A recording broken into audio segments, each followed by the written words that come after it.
Hi, I'm Bruiser Brad.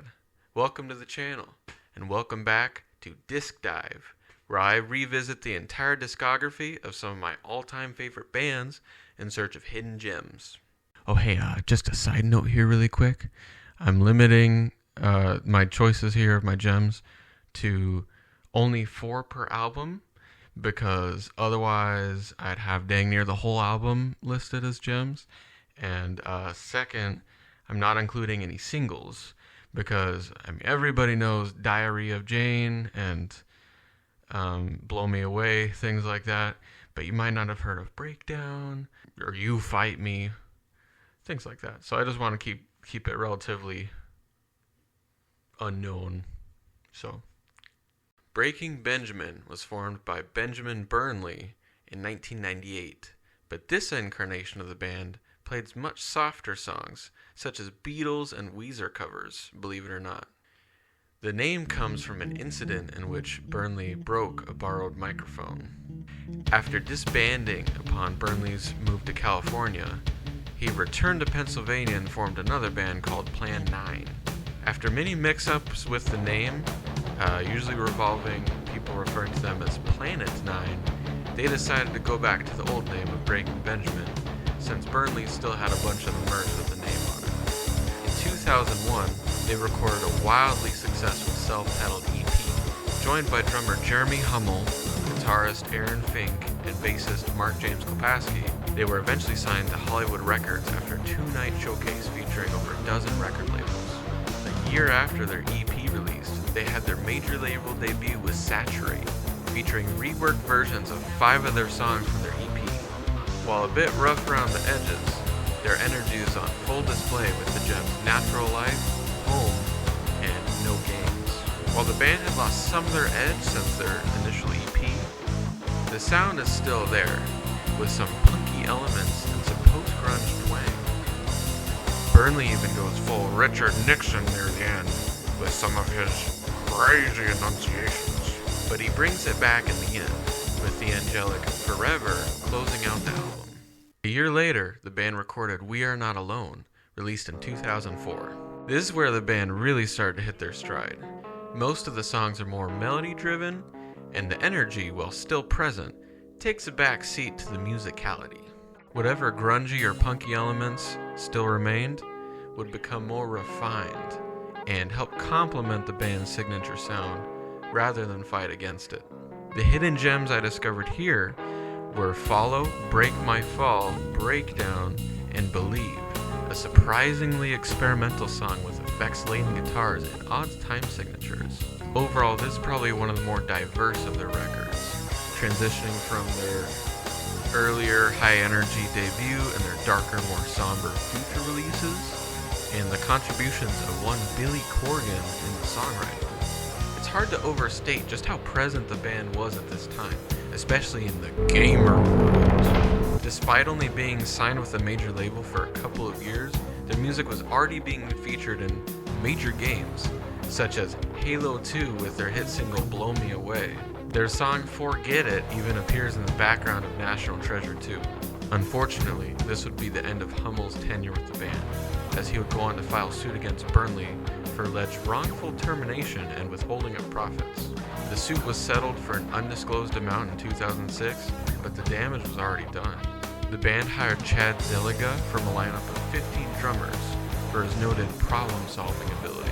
Arguably heavier and darker overall, as its themes deal explicitly with fear, Phobia cemented the band's sound and appeal. With the classic Diary of Jane, they had elevated themselves above other hard rock acts of the time. This is also where they began to use intros and outros, which kind of set the mood for the rest of the album. My gems here are You, Evil Angel, Dance with the Devil, and You Fight Me, a strangely new wave song with an incredibly catchy hook. If Phobia was a gold medal, Dear Agony was a victory lap. Burnley, having struggled with alcoholism since the band's inception, remained sober for the album's writing and recording process, a feat to which he attributed the overall improved cohesion within the work. The cover, Scan of His Own Brain, refers to this struggle. as he continues to suffer from Wernicke-Korsakoff syndrome, commonly known as wet brain, due to his past alcohol abuse. The themes of trauma, illness, and death are also reflected in many of the songs on the album, particularly Give Me a Sign, the music video featuring a hospitalized woman attended to by her grieving fiancé, and the evil angel alluded to in the previous album. Dear Agony starts off strong with Fade Away, the first of our gems, with Crawl and What Lies Beneath rounding out an aggressive series of dark, yet introspective and meaningful songs. Anthem of the Angel serves as a somber recap of the overall themes. Themes which proved all too real. In 2010, near the end of a tour supporting Dear Agony, Burnley placed the band on hiatus due to illness. Fans speculated if this spelled the end for Breaking Benjamin, leading Burnley himself to dispel the rumors with an official statement letting everyone know that they had not broken up. Despite these setbacks, Hollywood Records needed another cash injection. They told the band to produce a greatest hits album and asked permission to release another version of Blow Me Away. In 2011, Fink and Klapowski obliged after being offered $100,000. Shallow Bay, the best of Breaking Benjamin, was released alongside a new version of Blow Me Away featuring Sydney Duran of Valora. Burnley publicly denounced the album, stating that Fink and Klapowski had acted without his permission and that the album was not made to his standards. He promptly fired them and sued for damages along with the sole rights to use the band's name. The case entered arbitration and eventually settled in 2013, with Burnley being the sole member of the band after Zeliga left due to creative differences. Starting from scratch, Burnley recruited frequent collaborator and former Red guitarist Jason Rauch, along with Keith Wallen, Aaron Brutch, and Sean Foist, forming a quintet for the first time in the band's history. They could now include more vocal harmonies and intricate arrangements, as Rauch and Wallen had been picked specifically for their singing ability. Fans were eager to see what the new lineup could do, but it would have to wait for another album. You see, Dark Before Dawn was all but finalized by the time Burnley had recruited his new members. This is super evident as the album feels like more of a greatest hits than something new. Without additional creative input, everything just kind of blended together and sounds samey. But hey, at least the intros and outros are back, and these ones go hard. Also, there are way too many singles on here. I kind of shot myself in the foot with the whole no singles thing, because you've got 12 songs on the album, minus the intro and outro brings it down to 10.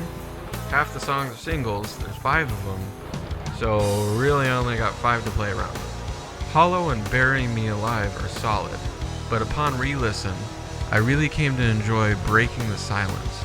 It has the grungy / punky feel that's been generally missing since the first couple albums, and even has overlaid acoustic guitars during the chorus, something they really haven't done since those early albums. Overall, the album is more hopeful and positive, but there's still plenty of emotional moments. For instance, you can hear some of Burnley's voice breaks during the song Ashes of Eden, which features a very interesting sci-fi video. We rejoiced when Ember hit the airwaves. I remember listening to this countless times at work. This time there was rich instrumentation and denser arrangements that we had seen before. Some of the members even described this one as more technically demanding than their previous work. The input from the new lineup proved to reinforce the band's sound without keeping it stale, but also not getting too far into experimentation territory. The debate among rockers and metalheads has always been where the line is drawn between rock and metal. And this is one of the times where I would give it to somebody to describe their sound as metal.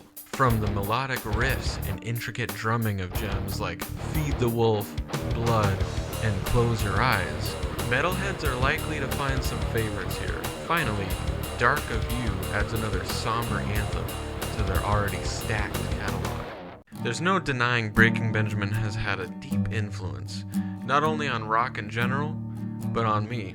The same music that brought light to my teenage years went on to help me through some hard times as an adult. While I enjoyed the crunchy guitars and aggressive vocals back then, I can now appreciate the deeper themes and musicianship on display. Many contemporary outlets dismissed the repetitive nature with each release, distilling itself as the band went on. But they can't deny the consistency. I like to think of them as a well-oiled machine, knowing exactly what they want to make and making it happen. They got their experimentation out early, and now continue to give the fans what they want. Apparently they're set to release a new album later this year. Here's hoping the legacy continues.